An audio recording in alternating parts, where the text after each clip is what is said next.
Agora a gente vai falar um pouco sobre a iminente, possível greve dos caminhoneiros. Lideranças desses profissionais voltam a se reunir agora para avaliar se as medidas anunciadas pelo governo federal sobre o valor do frete são suficientes. O centro da questão é se essas ações são suficientes para evitar uma paralisação nacional. Estão reunidos representantes da Abrava, a Associação Brasileira de Condutores de Veículos Automotores. Segundo o presidente da associação, Wallace Landim, já houve uma conversa com a Casa Civil. Apesar dos acenos recentes, a categoria ainda não descarta a possibilidade de greve, Yuri. Pedro Venceslau é quem volta aqui para a tela. O quanto, né, Pedro, a ver qual vai ser essa avaliação ainda está ocorrendo, mas o quanto este caso rapidamente se tornou uma preocupação para o Palácio do Planalto, não? Pois é, o Palácio do Planalto está monitorando essa questão dos caminhoneiros em várias frentes diferentes. Mantém, por meio da Casa Civil, essa conversa com as lideranças que eles conhecem dos caminhoneiros.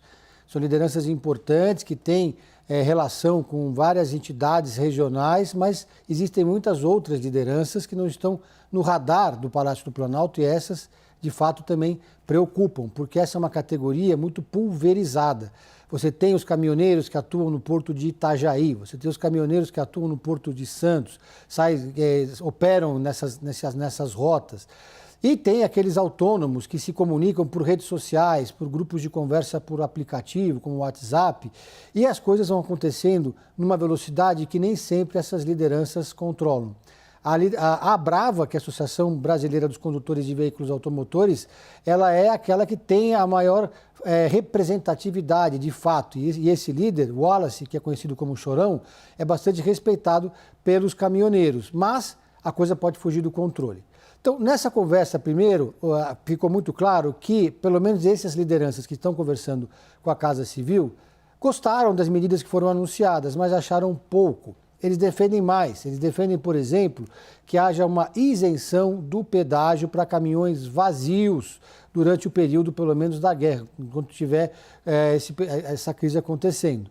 E também defendem uma fiscalização maior sobre a questão dos combustíveis. Eles têm algumas outras demandas.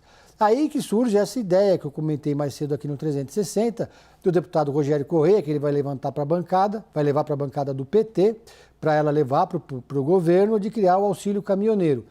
Isso teria um preço muito alto, certamente isso preocuparia a Fazenda, a questão do ajuste fiscal, arcabouço, etc. Mas é uma medida que certamente agradaria bastante aos caminhoneiros, as lideranças conhecidas e as que não são tão conhecidas assim. Em 2018, o Wallace Landim, o Chorão, liderou aquela greve, foi a face pública mais conhecida de uma greve que mobilizou caminhoneiros do Brasil inteiro durante a gestão de Michel Temer.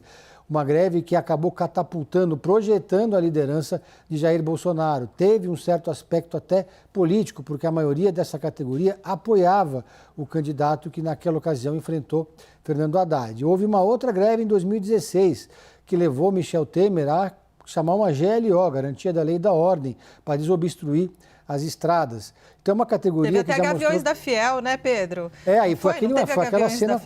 Exatamente, boa lembrança, Débora. Aquela cena ficou conhecidíssima da Gaviões da Fiel indo desobstruir a estrada com aquela bandeira do time, etc. Então, é uma categoria que consegue fazer barulho e que tem esse modus operandi bastante inusual. Vou dar um exemplo. A categoria dos caminhoneiros não está inserida em nenhuma central sindical, né? Eles têm uma atuação própria.